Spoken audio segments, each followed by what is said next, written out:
We're at the point now where we're triaging for type O donors and Rh negative donors first and foremost. We're actually encouraging other people to come back in the next few days rather than wait 6, 7, 8 hours online. So, Linda, from what you can understand and the demands being made on the blood supply, can you give us any indication from your perspective of how many injured we're dealing with around the city and in the various hospitals? you know, I wish I could. We're really waiting for that information ourselves. We haven't, earlier this morning when we first heard about the tragedy, we were proactive and we called all of the hospitals in the downtown Manhattan area and offered to meet any extraordinary needs that they had. City morgue has been set up on the west side of Manhattan in the 50s. The official city morgue, of course, on the east side in the 30s over on First Avenue, but this tragedy necessitating apparently another morgue be set up on the west side in the 50s. Two buildings continue to burn in the World Trade Center area. They may be part of the complex, they may not be. As Allison Keyes reported earlier, firefighters and fire officials pulling back in that area because a 40-story building that she reported that is just north of the World Trade Center complex is in danger of coming down and may bring down, if it does, a smaller building nearby. And that smaller building may in fact be number 7 World Trade Center. If that were to happen, that of course would be 3 of the World Trade Center buildings gone as a result of these attacks on the United States today. We should tell you that President Bush, who was in Omaha at an Air Force base most recently, off an Air Force base, is on Air Force One now, heading back to Washington.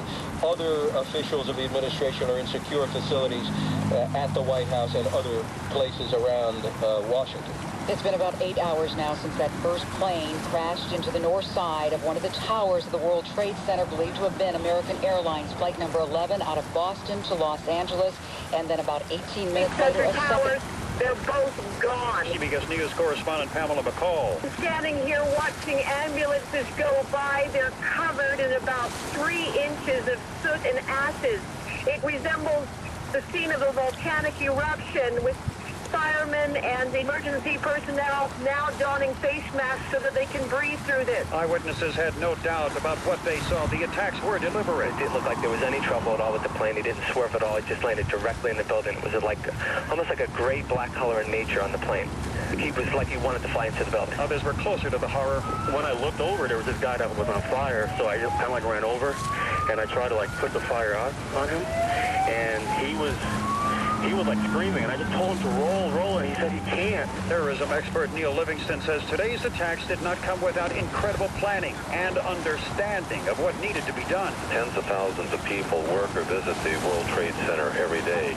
The loss of life is going to be horrific, and it appears that they learned from their previous attack what the vulnerabilities of the buildings were and carried out attacks designed to target each tower individually and to hopefully collapse them, and they were able to do that. The main U.S. stock exchanges will not resume trading tomorrow. That would be the New York, the American, and the NASDAQ. The New York Mercantile Exchange, where energy futures are traded, is in the nearby... There have been sporadic closings at the top of the New Jersey Turnpike at the 80 and 95 interchange in Ridgefield Park. This has really loaded up Route 46 from CBS News Update. I'm John Hart. Part of our live continuing coverage right here at WCBS 80. WCBS News Time is 5:12. Mayor Giuliani's very preliminary figures were that 600 people were being treated at hospitals. Another 1,500 of what he called walking wounded were evacuated to Liberty Park, taken across the river to New Jersey.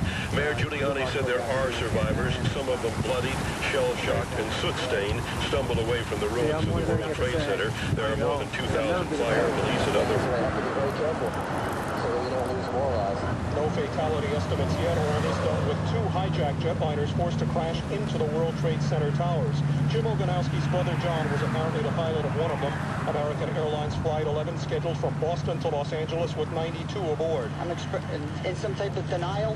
I keep looking at the cornfield behind me, hoping that my brother comes walking on out. Not long after those... Apparently, people reported killed or injured there. And word of yet another hijacked plane crash. CBS News correspondent Bob Orr. There's one very interesting thing we have just learned, and it's about the plane that crashed in Pennsylvania. This may Live coverage here at WCBS 880. WCBS News Time, 5:22. The American Red Cross is going to open 4 shelters on Long Island for people who work. I think one just collapsed. One of the other buildings. Right,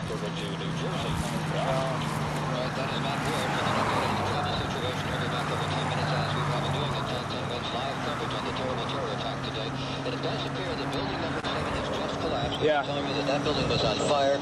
Building number 7 at the trade complex has now apparently collapsed. There also have reports that building number 5 might be on fire too. But now a huge amount of smoke and debris now up in that area again because of this building number 7 going down.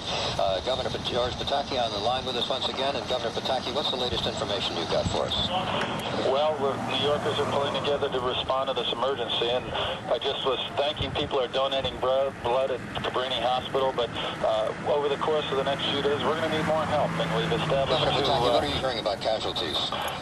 Obviously, it's a horrendous situation, but we don't want to speculate on numbers. We're just going to continue to try to do everything we can to protect and save as many lives as possible. It would seem that hundreds, if not thousands, of people may have died? I don't want to speculate. We're just going to do everything we can to try to save lives, and there's still a crisis, and there's still a very real effort underway to save lives, and that's got to continue and take priority. And also, we've just reported that building number 7 went down, so this is still a very active, dangerous situation. There's still very active fires and problems in Lower Manhattan. It is still very dangerous. Everybody should stay out of Lower Manhattan except those emergency services that have been pressed into duty. As this seeps in, the terror side of it and the magnitude of it, what are you Number 1 thinking? and number 2, folks standing here on the corner of Leonard Street and West Broadway. We were just sitting here watching all the smoke pouring up from number 7. Number 7 is the kind of reddish-brown building that's towards the north end of the complex. And although we really couldn't see much damage on it, there was smoke pouring out of it here for hours. And folks just kind of standing around milling about it. And then I wasn't watching. I just could tell from the reaction of the crowd what had happened because I'd heard it already before. The gasp, the screams, people immediately turning and starting to run, even though we're probably a dozen blocks from the center itself. People starting to run away from the scene. And I turned in time to see what looked like a skyscraper implosion. It looked like it had been done by a demolition crew. The whole thing just collapsing down on itself. And another big, huge plume of gray and white smoke shooting up into the air. And then more of the smoke billowing up the street here. So that's number 1, number 2, and now number 7 that have come down from this explosion. And folks just simply can't believe it. Well, Al, I didn't realize because the other towers are so big, but number 7 is 47 stories. That was a huge building in its own right. Right. It was the one that kind of was dwarfed by the other 2. It was kind of a reddish-brown, and it more or less ran east and west. Well, presumably that had been running for some time. As you indicated, there was nobody inside, and we hope no danger to anybody when it went down. Well, that's the thing is that when number 2 went down, I don't think, and I know I'll put myself in that group, I never thought these things would fall down. I mean, we were watching them. You could see them burning. A lot of it was damaged. There was fire coming out of the top, but I just never for the life of me thought that these huge buildings that have been here so long would actually just fall. And that's what happened. They just crumbled. We did have an update on all of this critical information, so you'll have it here on 10 Wins. Rob? All right, Glenn Schuck, and of course a touch of irony in this very day that this happened, there was to be a primary to decide who might be replacing Mayor Giuliani as Rudy Giuliani as the mayor of New York. That primary, of course, has been canceled. Some folks may have voted before it was canceled. Well, it looked like there was a shock wave ripping through the building, and the windows all busted out, and it was horrifying. And then, about a second later, the bottom floor caved out, and the building followed after that, and we saw the building crash down all the way to the ground. We were in shock, and then the worst part about it, we saw the smoke and the plumes of smoke coming after us, and we had to run north actually on that street. We just ran north to escape from the smoke, and luckily we weren't hurt, but it was certainly very, very scary. That was about it. Okay, and Dow landing. That's where we are at the moment. That was Barry Martin, Assistant Director of the FBI office in New York, speaking with Governor George Pataki, and also Mayor Rudy Giuliani, speaking quite eloquently. So we're still waiting to hear more from the mayor on just what might be transpiring in terms of casualties and, of course, the overall rescue effort. But there's where we are right now on 10 Wins at about 6-9 hours after the terrible tragedy began. The 2 planes, passenger planes with passengers aboard them, slamming into the Twin Towers. Another one slamming into part of the Pentagon, causing damage